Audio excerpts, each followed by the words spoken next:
Basically, I've been tasked with trying to give a sort of a broad and historical overview of the struggle over and against free trade. So let me just start by saying that 1994 is the 20th anniversary of the North American Free Trade Agreement that was seen as the first major multilateral arrangement that made neoliberalism very prominent in its ideology and structure.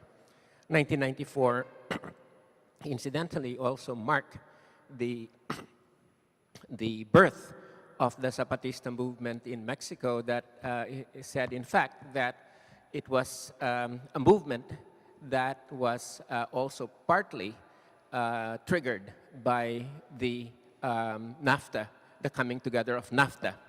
So basically, I think on those, the birth of NAFTA and the birth of the Zapatista movement, which was directed at NAFTA, sort of captures the struggle that has occurred over the last 30 years.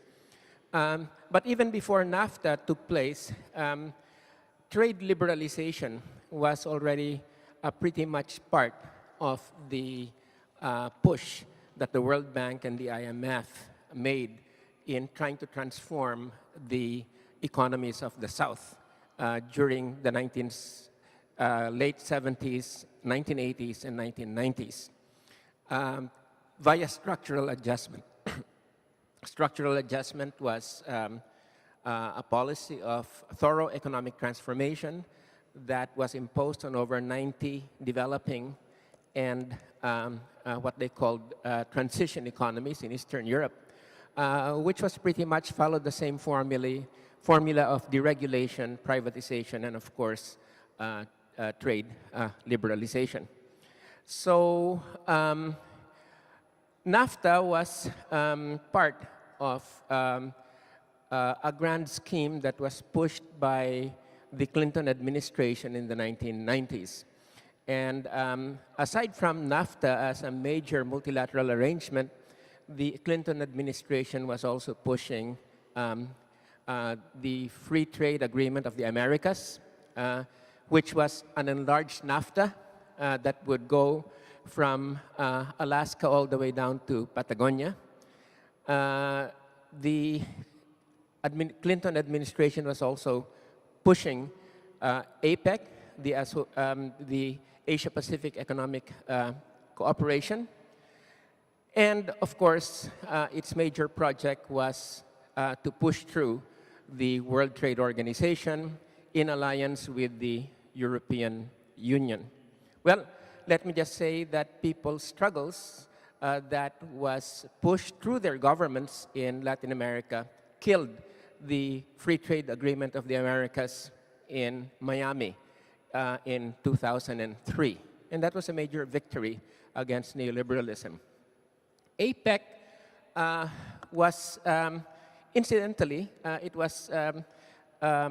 threatened to become a multilateral free trade area with obligatory liberalization commitments for about 21 countries, and it was actually killed in Osaka, Japan in 2005 by the Asian governments that spoke trade liberalization but actually wanted it killed, including the government of Japan. So APEC vanished in really as a serious effort at trade liberalization in 2005 in Osaka. The WTO struggle was quite interesting. In 1996, at the Singapore Ministerial, the atmosphere was that of triumphalism, that free trade, globalization, corporate rule was the wave of the future, and some of us were invited to attend that ministerial, maybe to show us that it was hopeless to resist. But actually, what happened was that there was tremendous resistance over the next few years to this corporate agenda, and it culminated in 1999 in the collapse of the third ministerial of the World Trade Organization in Seattle, which was actually a very interesting coalition between developing countries and 50,000 people in the streets of Seattle. And I think the main contribution of Seattle was, in fact, to show, that neoliberalism was creating tremendous crisis, tremendous exploitation, and it was not all that it was made up to be. After Seattle, even within the establishment press, there began to be criticisms of neoliberalism and trade liberalization because of the action of the people in the streets that brought it down. However, the EU and the United States did not take it lying down. They manipulated the Doha Ministerial of the World Trade Organization in 2001 and forced through what was called the Doha Development Agenda, which was about extending corporate rule, free trade, and had nothing to do with development at all. Okay? But the experience in Doha was so bad for developing countries. They felt they were really intimidated, that they were basically lined up against the wall, and that it was so non-democratic that what happened is that they began to create organizations within the WTO.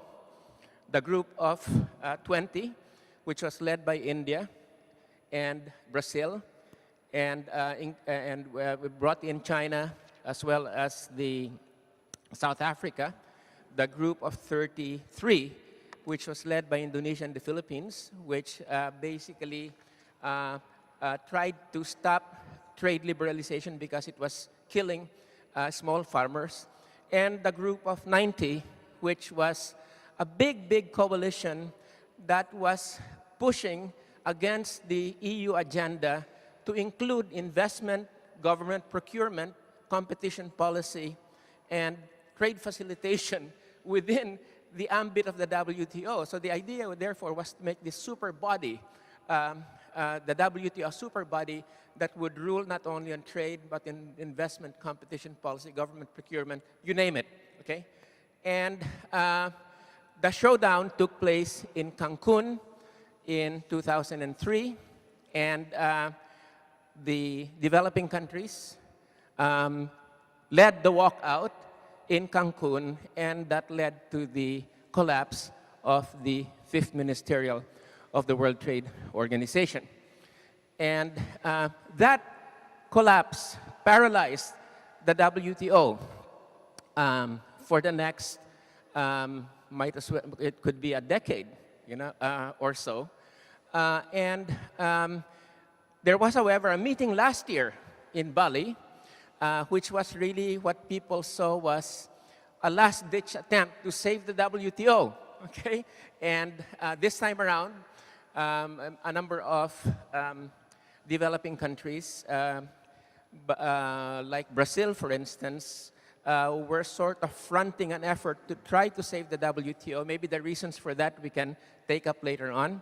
But the long and short of it is that there was a deal in Bali that would sort of push through a deal on what was called trade facilitation that would allow freer entry of goods into different countries. That was a deal, and the counterpart of that deal would be that the developed countries would not push too hard on the agricultural protection of, especially on stockpiling of goods of countries like India. But that deal fell apart just about 2 months ago because India basically said, no, we're pulling out of this, and the trade facilitation deal collapsed, and that practically has left the WTO in a very strange place at this point in time of really being quite stagnant. However, ever since 2003, in fact, the US and the EU had basically said, okay, it seems like the WTO is a very hard mechanism to push through multilateral trade liberalization. So we're going to undertake what was called free trade agreements with separate countries or group of countries. And as the head of the US government panel in Cancun, Robert Selleck said, well, the US will not deal with can't-do countries. We are going to only deal with can-do countries, and those countries that want to join us, you know, we'll make deals with them. So by 2013, this push to get free trade agreements, instead of pushing hard on the WTO, by 2012, the US had been able to conclude about 21 FTAs, Europe about 23, Japan about 13. Just very briefly, some of the characteristics of these FTAs that other members of the panel are going to talk about is, one, the intellectual property rights provisions were oftentimes more stringent than the WTO. Secondly, the agricultural, heavily protected agricultural sectors of the developed countries were untouched at all. Third, they subordinated environmental and labor rights to trade and corporate rights. And fourth, they empowered foreign corporations with the right to sue states for what they regarded as violations of investment contracts, the so-called and controversial investor-state provisions. Well, recently, what we've had is revival in many ways of the APEC. There have been two major initiatives that other people will talk to: the Trans-Pacific Partnership, which would involve about 13 Asia-Pacific countries in a free trade agreement. That's almost like revival of APEC. And of course, the TTIP, the Transnational Trade and Investment Partnership that would link the United States and Europe.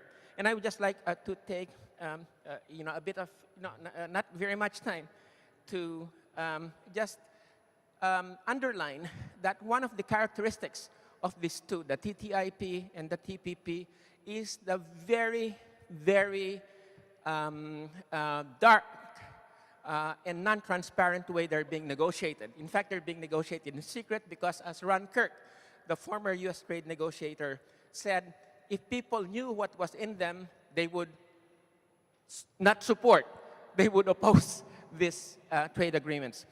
The second thing that I think should be emphasized is that in many ways, like the TTIP in particular, it's not really so much about trade because the tariffs are already quite low between the US and the United States. It's really about investor rights. This is what it's all about: the capacity to institutionalize investor rights, to be able to really make corporate rights supreme even over the rights of states to protect their citizens. So this is why TTIP and TPP are quite controversial. But other sources of their controversy also arise from the fact that there is a geopolitical dimension to them. One is TPP is really an effort to is the economic effort, a component of the US effort to contain China. That's really what it's directed against. And TTIP, I think, is really part of the effort to contain Russia. And in fact, although there is not a one-to-one correspondence, you might say that NATO is the political military aspect of the TPP, TTIP, or the other way around. The second thing that I just like to emphasize about this is that there's an ideological dimension to it. They're basically saying that TTIP is really not just about economics, it's not just about politics, it's also about Western values. Okay? That these are the values that bind the Atlantic community together. So basically this reincarnation or this refurbishing of the free trade agreement is taking, not just economic arguments, but so-called ideological value arguments at this point in time.